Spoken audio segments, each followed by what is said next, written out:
I remember the exact weight of that evening, the way the light fell through my kitchen window in thin, golden slices across the table where I sat.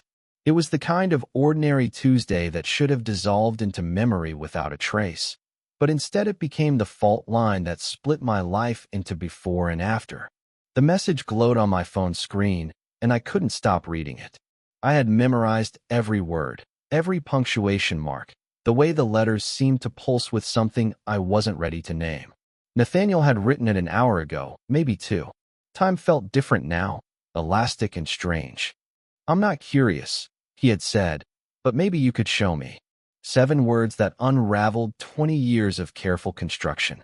I pressed my wedding ring against the wood grain of the table, feeling the metal grow warm under the pressure.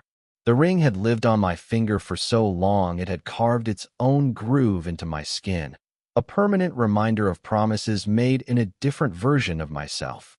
Now I ground it into the table as if I could anchor myself to something solid, something real. The neighborhood hummed its evening symphony around me. Mrs. Chin's sprinklers ticked against her roses in precise intervals.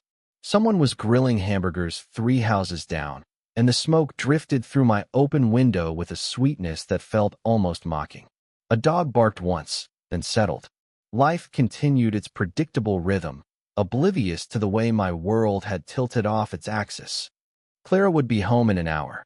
I could hear her key in the lock, her voice calling my name, asking about my day the way she had asked for 15 years.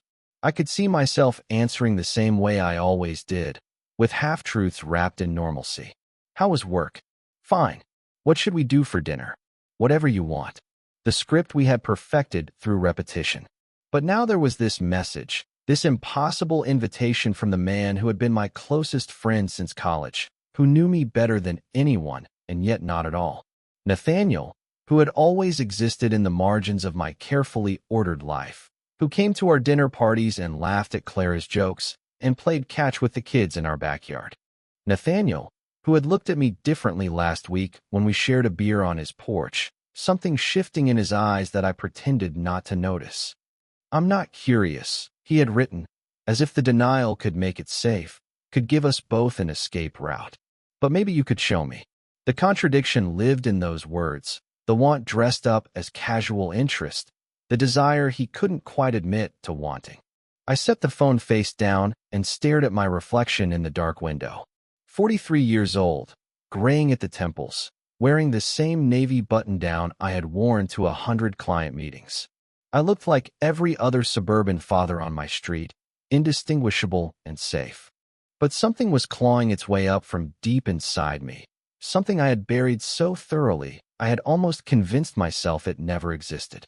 The silence after his message felt louder than any response I could give, because we both knew that silence was its own kind of answer. My life had been constructed with the precision of the blueprints I reviewed each day at Henderson and Associates. Every morning began the same way. Coffee for Clara, black with 1 sugar, steam rising from the mug I placed beside her pillow before she woke. The ritual had started when Miles was born 16 years ago, and I had never stopped, even after Emma arrived 2 years later. Even after the morning conversations became perfunctory exchanges about schedules and grocery lists, and who would pick up whom from which practice. I was 43 years old and felt older. My reflection in the bathroom mirror each morning showed a man who looked exactly like he was supposed to look. Graying temples that Clara said made me distinguished. Lines around my eyes that suggested wisdom rather than weariness. A body that had settled into middle age with the same resignation that marked everything else about my existence. Our neighborhood was a study in careful uniformity. Maple-lined streets where every lawn was mowed to regulation height, and every mailbox stood at the prescribed distance from the curb. The Hendersons lived in the blue colonial with the white shutters. The Patels had the brick ranch with the rose garden that won the Neighborhood Association's Landscaping Award 3 years running.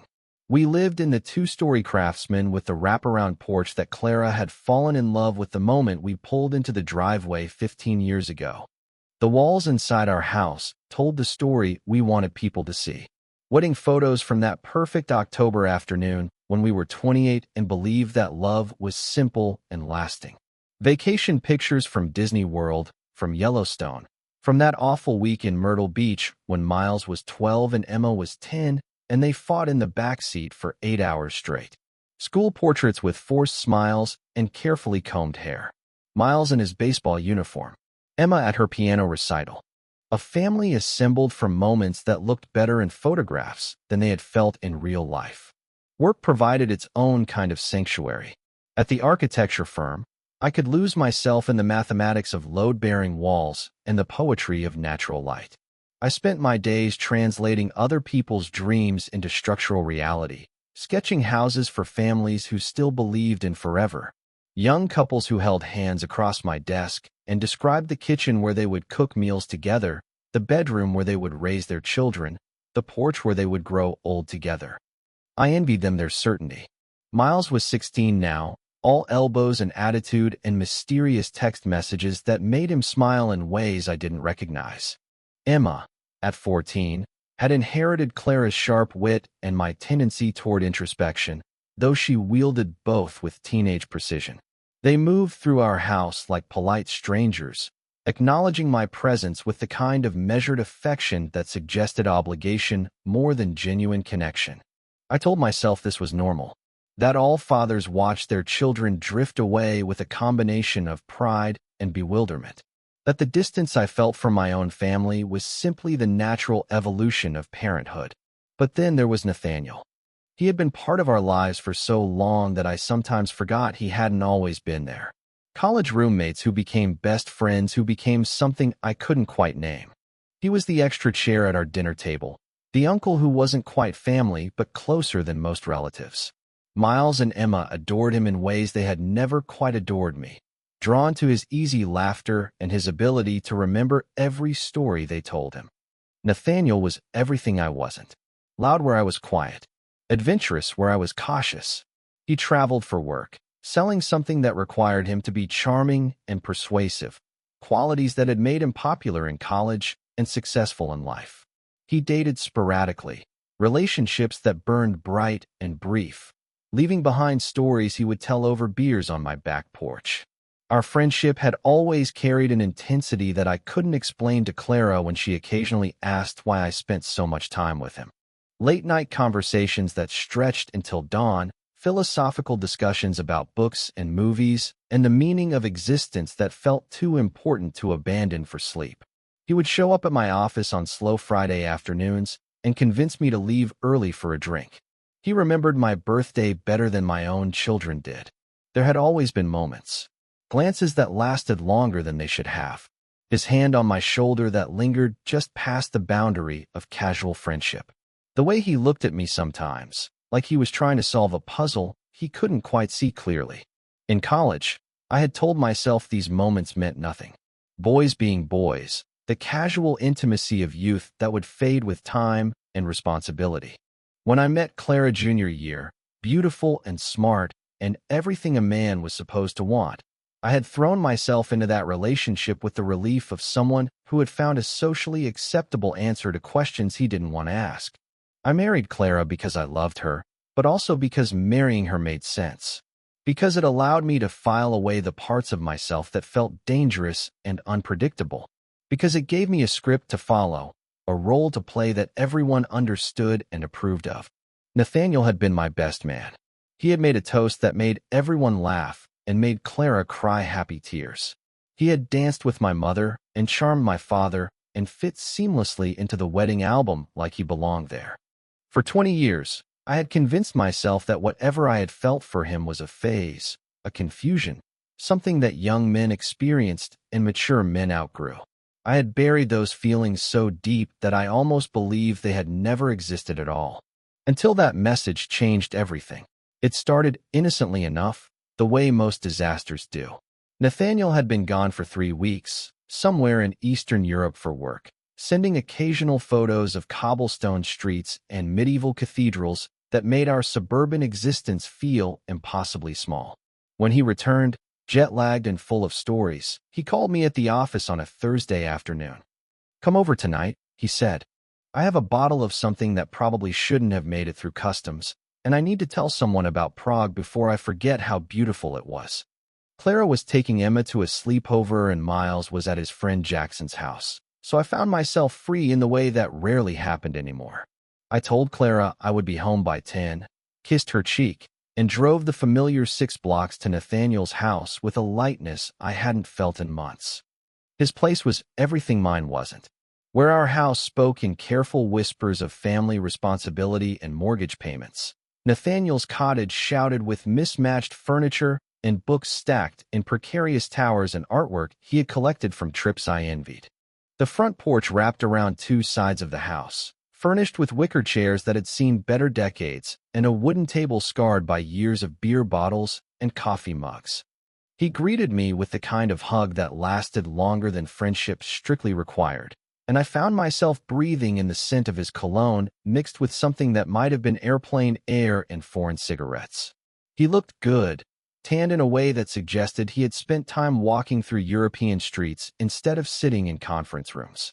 We settled into our usual spots on the porch, him in the chair that tilted slightly to the left, me in the one that faced the street. The bottle he produced was indeed suspicious, some kind of plum brandy with a label I couldn't read, but it burned in a pleasant way and made the evening air feel warmer. He told me about Prague, about narrow streets that twisted like secrets and a cathedral that made him understand why people believed in God. He described a cafe where he had spent an entire afternoon watching people walk by, wondering what their lives looked like behind closed doors. His voice carried the particular excitement of someone who had been storing up stories for the right audience. I told him about the Henderson Project, about Miles's baseball season, about Emma's latest piano recital, where she had played Chopin with the kind of intensity that made other parents shift uncomfortably in their folding chairs. Normal things. Safe things. The currency of our usual conversations. The cicadas started their evening symphony as darkness settled around us. Someone was having a barbecue a few streets over, and the sound of laughter and clinking glasses drifted through the summer air like smoke. This was the time of night when our conversations usually deepened, when the alcohol and the darkness created a space where we could say things that daylight made impossible. But tonight felt different. There was a weight to Nathaniel's silences, a consideration in the way he looked at me between stories. I found myself hyper-aware of everything. The way his fingers drummed against his glass. The sound of his breathing in the spaces between words. The distance between our chairs that suddenly felt both too far and not far enough. We had been sitting in comfortable quiet for maybe 10 minutes when he spoke again, his voice lower than before, more careful. "Can I ask you something?" he said, and I felt my chest tighten before I knew why. "Of course," I answered, though something in his tone made me want to stand up and leave. He was quiet for so long I thought he had changed his mind. Then he turned in his chair to face me fully, and I could see something in his expression that I had never seen before. Vulnerability, maybe, or fear. "Did you ever wonder about us?" he asked. "Back then, I mean. In college." The question hit me like cold water. I felt my face flush and was grateful for the darkness that hid my reaction. I took a sip of the brandy, using the burn as an excuse for the way my breath caught. "Wonder what?"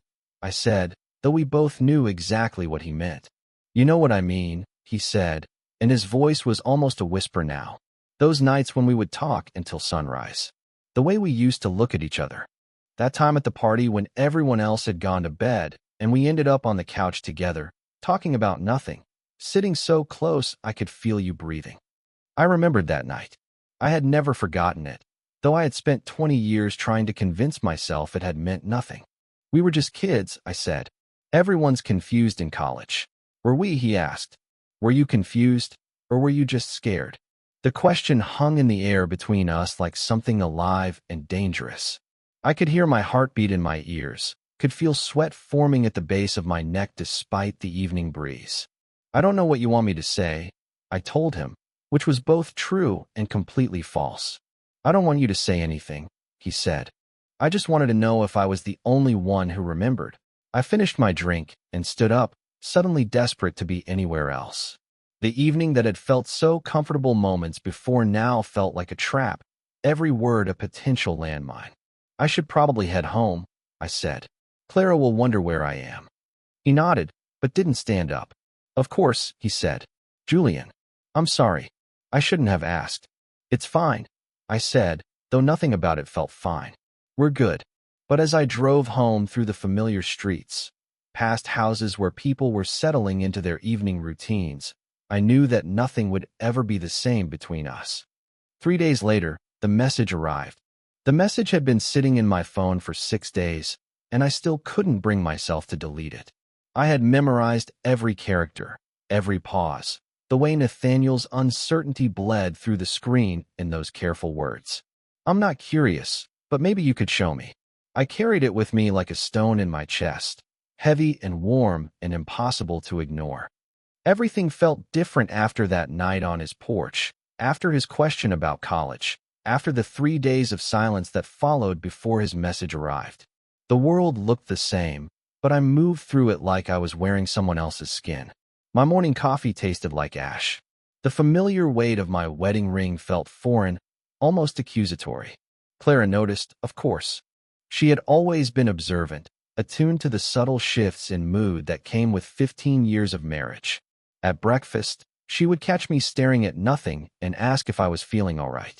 I would nod and smile and make some excuse about work stress, about the Henderson project running behind schedule, about the normal pressures that normal husbands worried about. But my answers felt hollow, like I was reading lines from a script I no longer believed in. When she told me about her day, about the drama at her book club or the latest development in Emma's social circle, I found myself nodding at the appropriate moments while my mind wandered to places I couldn't name.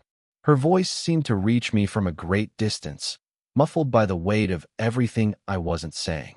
At work, I caught myself staring at blueprints without seeing them, my pencil hovering over measurements that suddenly felt meaningless.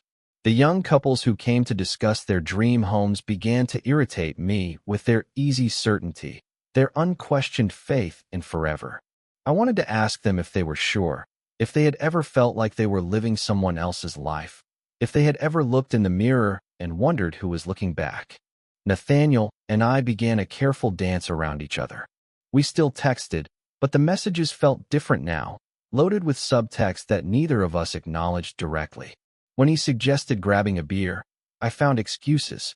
When he showed up at my office on Friday afternoon like he had 100 times before, I felt my chest tighten in ways I couldn't explain. But avoidance only worked for so long. Our friendship had too much momentum, too much history to simply stop. When he invited me to watch the Cubs game at his place, I said yes before I could think of a reason not to.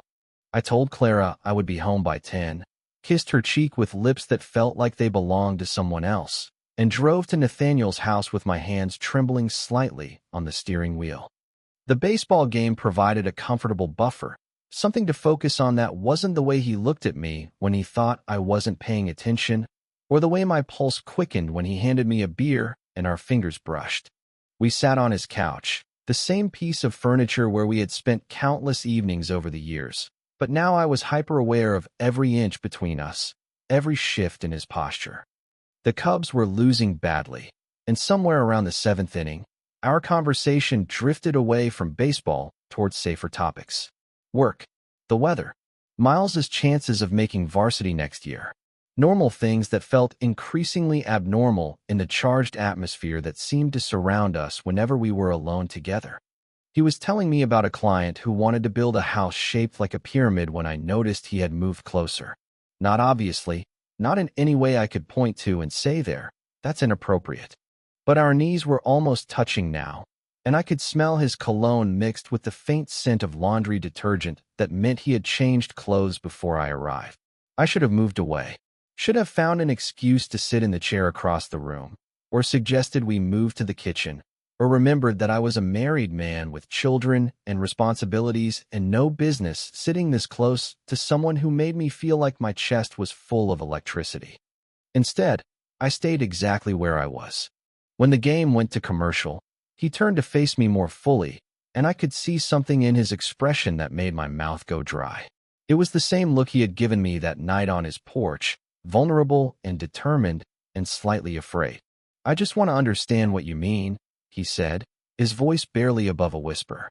"What it feels like for you." His words were casual enough, but his eyes weren't casual at all.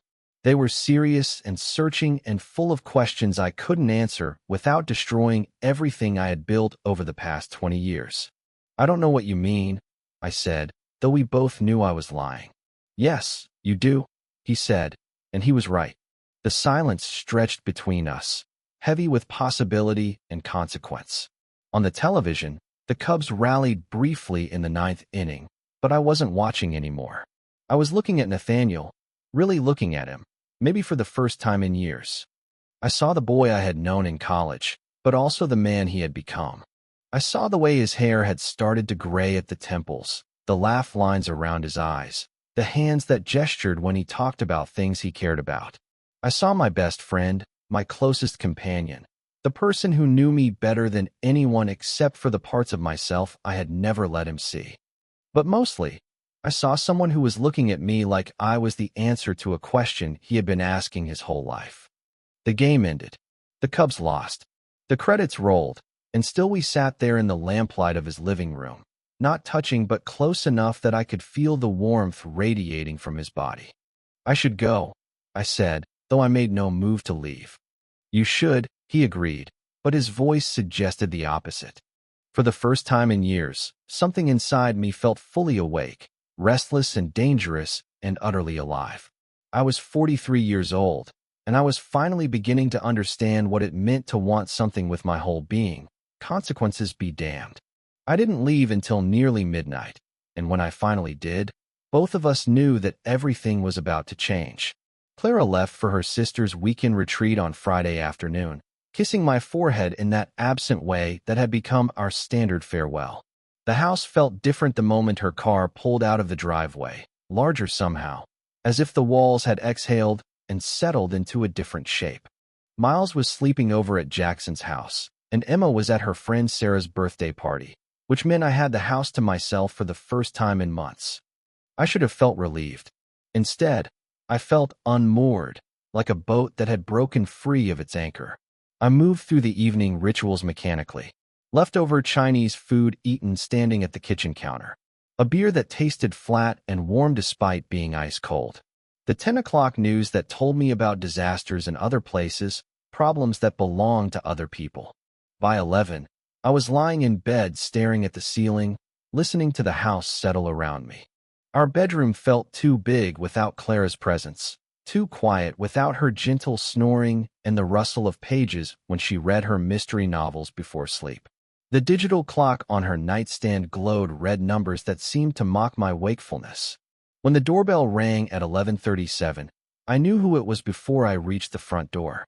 Some part of me had been waiting for this moment since that evening on his porch, since the message I still carried in my phone like a secret, since the Cubs game when we sat close enough to breathe the same air. Nathaniel stood on my front porch looking like he had been walking through a storm, though the night was perfectly clear. His hair was disheveled, his button-down shirt wrinkled and untucked, and he carried himself with the particular careful stillness of someone who had been drinking just enough to make bad decisions feel inevitable. "I had too much to drink," he said, the words coming out in a rush like he had practiced them during the walk from his car. "I didn't want to drive home. Can I crash here tonight?" It wasn't really a question, and we both knew it. I could have said no. Should have said no. Could have offered to call him a cab or suggested he walk home, or reminded him that it was late and inappropriate, and I was a married man whose wife was 3 hours away trusting me to be exactly who she thought I was. Instead, I stepped aside and let him into my house. We stood in the foyer for a long moment, neither of us speaking. The family photographs on the walls seemed to watch us with silent judgment. The wedding portrait on the side table caught the light from the porch and threw shadows that looked like accusations. The grandfather clock in the hallway ticked with mechanical precision, marking time that felt suddenly precious and finite. "Do you want some coffee?" I asked, though coffee was the last thing either of us needed. "No," he said, his voice softer than usual. "I just need to sit down for a minute." We moved to the living room, that careful space where Clara hosted her book club, and we entertained neighbors, and the children did homework on Sunday afternoons. He sat on the couch where Emma practiced piano scales and Miles sprawled to watch cartoons on Saturday mornings. I took my father's old armchair, the leather worn smooth by decades of use, the arms polished by countless hands. The silence between us felt alive, heavy with everything we had been circling around for weeks. The lamp on the side table cast a warm circle of light that included both of us, but left the corners of the room in shadow. I could hear the refrigerator humming in the kitchen, the furnace kicking on in the basement, all the mechanical sounds of a house breathing around us. "I don't know what I'm doing here," Nathaniel said finally, and his voice carried a vulnerability I had never heard before, raw and unguarded. "Yes, you do," I said, and I was surprised by the certainty in my own voice. He looked at me then, really looked, and I felt something shift in my chest like tectonic plates moving deep underground. We had been friends for over 20 years, but I realized I had never seen him look at me quite like this, with an openness that felt both terrifying and necessary.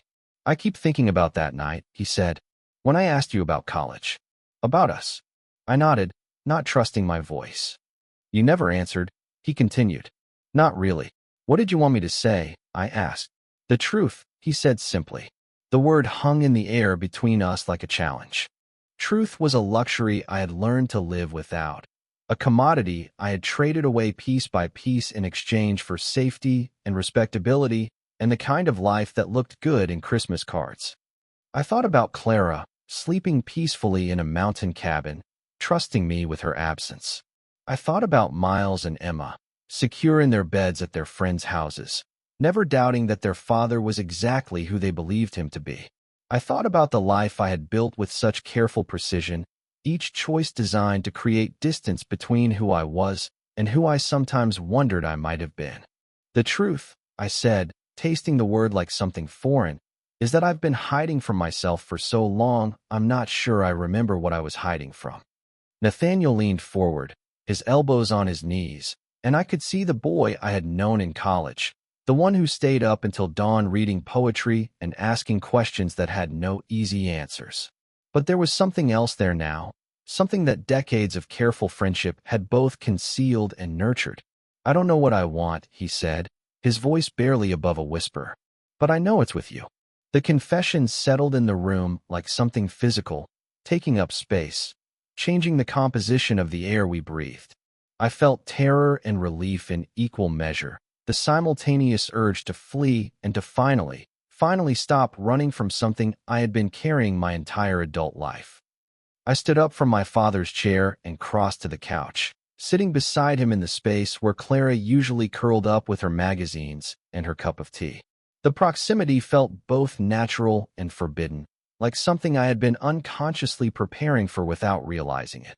We sat there in silence, close enough that I could hear his breathing, could smell his cologne mixed with the faint scent of whiskey and something that was just him, familiar and foreign at the same time. The grandfather clock continued its relentless marking of moments, but time felt different now, elastic and precious. "Julian," he said, and my name in his mouth sounded like something I had never heard before. I turned to look at him, and whatever he saw in my face was permission enough. He reached out slowly, carefully, and touched my cheek with fingers that trembled slightly. I didn't pull away. I couldn't pull away. For decades, I had hidden the truth of myself behind marriage vows and fatherhood and the comfortable routines of suburban respectability. I had buried my desires so deeply that I had almost convinced myself they had never existed at all. But now, in the lamplight of my living room, with Nathaniel's hand against my face, I felt something in me crack open like ice in spring, dangerous and inevitable and utterly necessary. When our lips met, it was hesitant at first, uncertain, like we were both afraid of what we might discover. But the weight behind it was unbearable, 20 years of denial and longing compressed into a single moment of contact that felt like drowning and coming up for air simultaneously. I felt myself breaking apart and being rebuilt in the same instant.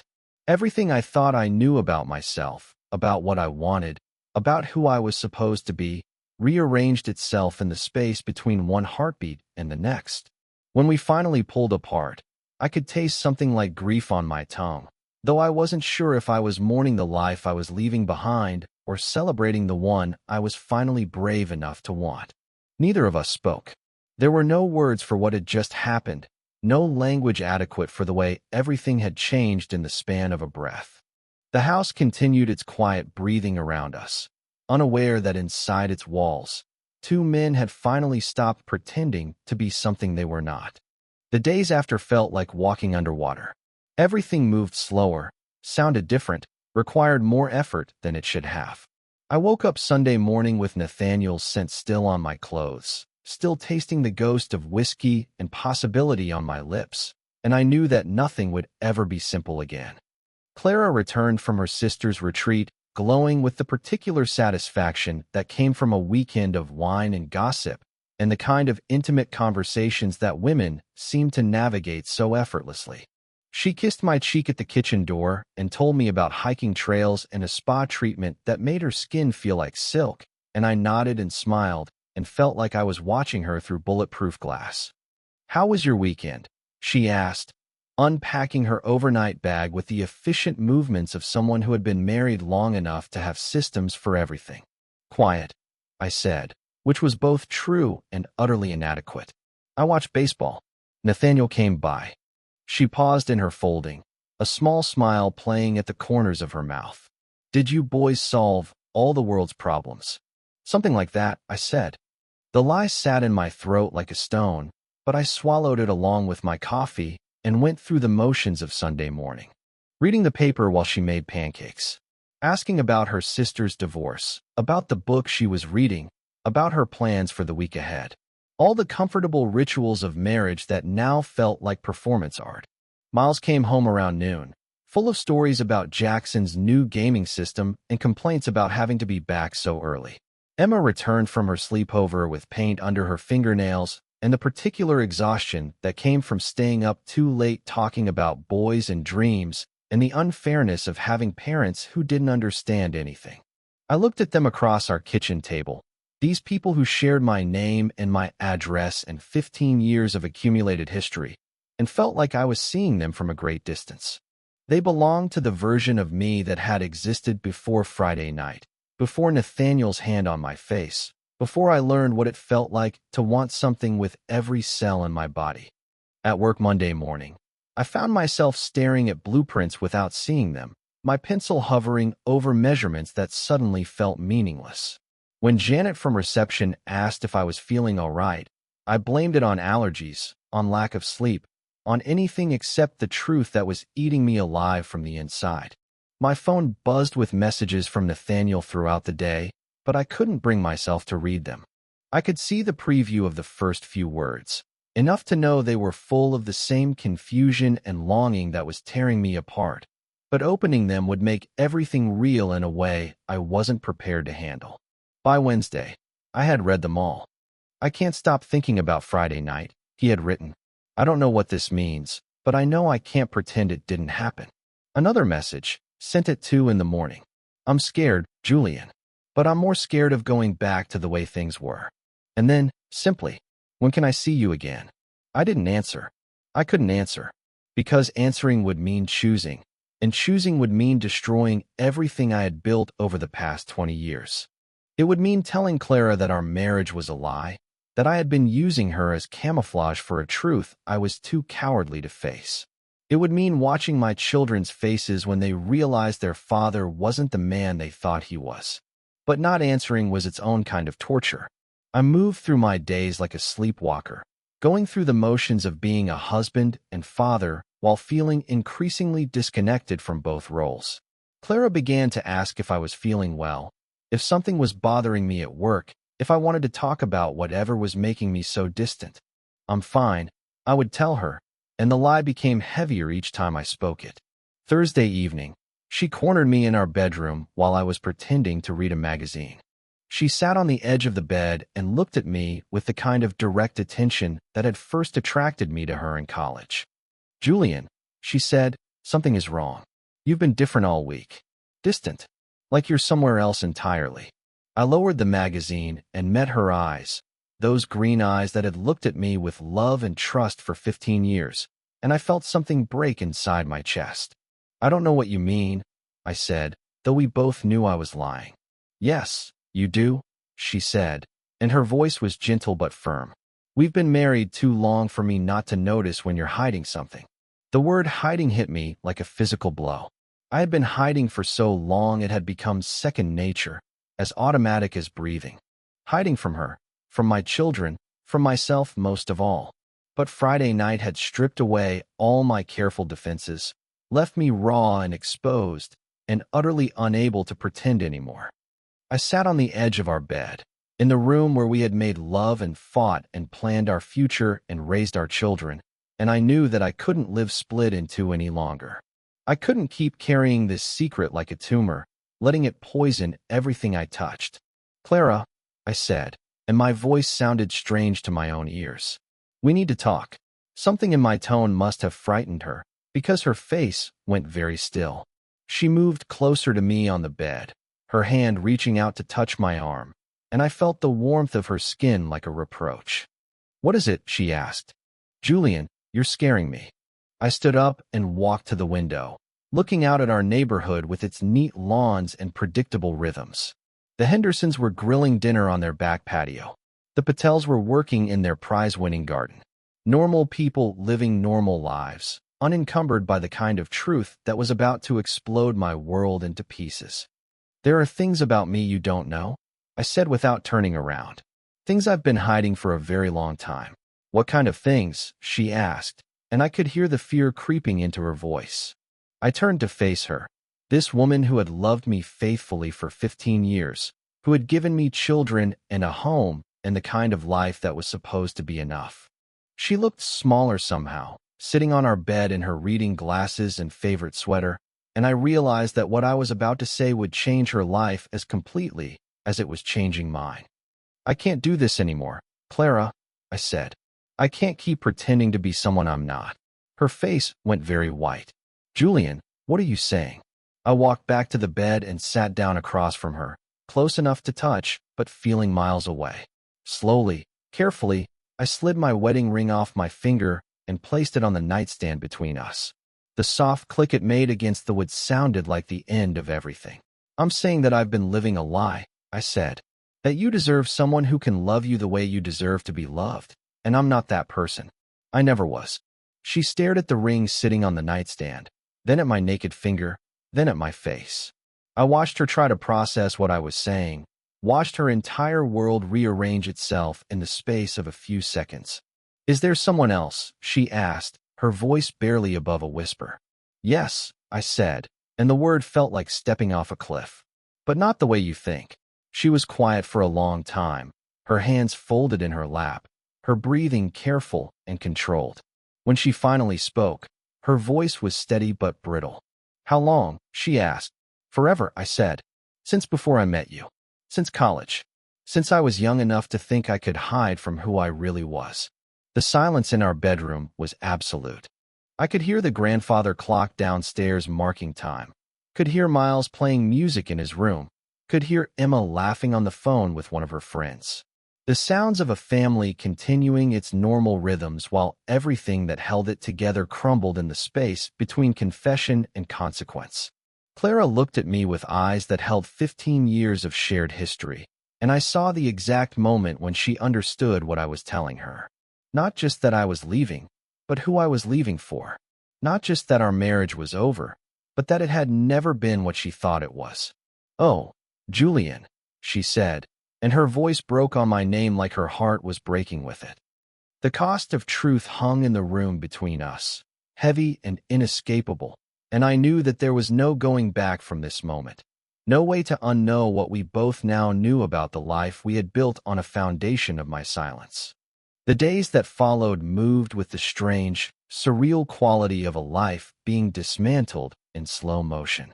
Clara and I spoke in careful, measured tones about practical things. Custody arrangements. Financial details. Who would tell the children, and when and how. We navigated these conversations like diplomats negotiating the terms of a treaty neither of us had wanted to sign.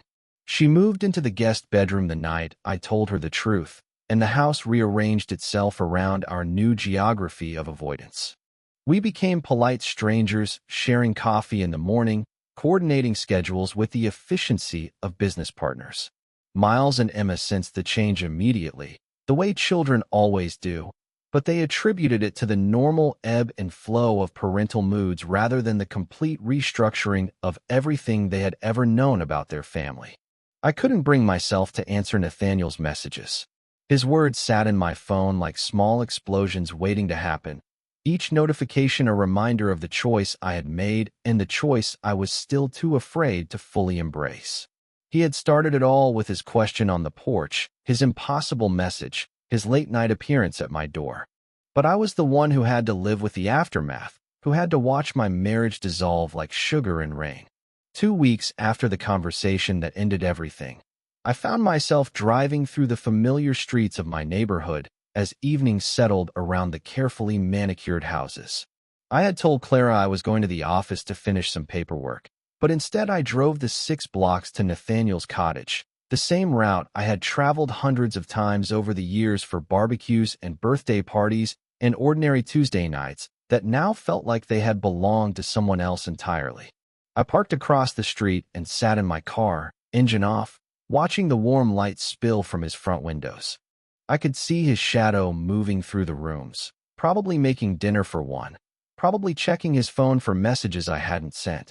The porch where we had shared so many conversations looked exactly the same, but I felt like I was seeing it through glass, like something beautiful and unreachable behind a museum case. I thought about walking up those familiar steps, knocking on the door that had always been open to me, telling him about the ring sitting on my nightstand and the conversations with lawyers, and the way my children looked at me now with questions they were afraid to ask. I thought about crossing the street and crossing the last line between the life I had built and the life I might actually want. But I didn't move. I sat in my car and watched the light in his windows and felt the pull of something true and terrifying. The promise of a beginning that would require me to let go of everything I had convinced myself I needed. After an hour, I drove home. Clara was reading in the living room when I walked through the front door, her book balanced on her knees, her reading glasses catching the light from the lamp. She looked up when I entered, and for a moment we simply looked at each other across the space that had once been filled with 15 years of shared understanding. "How was the office?" she asked, though we both knew I hadn't been to the office. "Fine," I said, and we returned to our careful dance of not saying what we really meant. Later that night, I lay in our bed, staring at the ceiling while Clara breathed quietly in the guest room down the hall. The wedding ring sat on the nightstand where I had left it 2 weeks ago, untouched and somehow accusatory in the darkness. I had taken it off in a moment of desperate honesty, but I hadn't yet found the courage to put it away permanently, to admit that its removal meant something irreversible. I thought about Nathaniel alone in his house, probably wondering why I hadn't answered his messages, probably questioning whether that night had meant anything to me at all. I thought about Clara lying awake in the unfamiliar bed, planning a future she had never imagined needing. I thought about Miles and Emma, sleeping peacefully while their world shifted beneath them in ways they couldn't yet comprehend. For the first time in weeks, I found myself breathing differently. Not easier, exactly, but deeper somehow, like I had been holding my breath for so long I had forgotten what oxygen actually felt like. The truth sat in my chest like something solid and real, no longer a secret I had to carry, but simply a fact about who I was.